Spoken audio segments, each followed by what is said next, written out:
জীবনটা কেমন যেন বদলে গেছে। চিন্তা আর টেনশন যেন সারাক্ষণ মাথার ভেতর ঘুরপাক খায়। তবু আমি থেমে থাকতে চাই না। জীবনে সফলতা অর্জনের জন্য সর্বোচ্চ চেষ্টা করে যাব।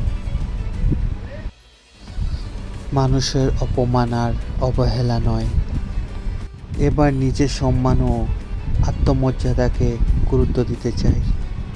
আমি বিশ্বাস করি প্রতিটি কঠিন সময়ের পরেই আসে সুন্দর একটি অধ্যায়।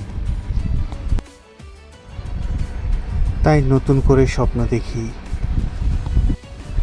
নতুন করে নিজেকে গড়ে তোলার প্রত্যয় করছি।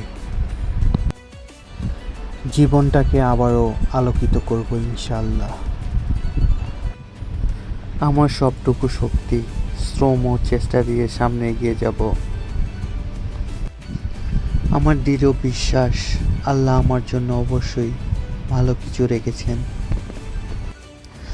আজকের কষ্ট, দুঃখ আর সংগ্রাম একদিন সফলতার গল্প হয়ে ফিরে আসবে। আল্লাহর ওপর ভরসা রেখেই আমি আমার পথ চলা অব্যাহত রাখব।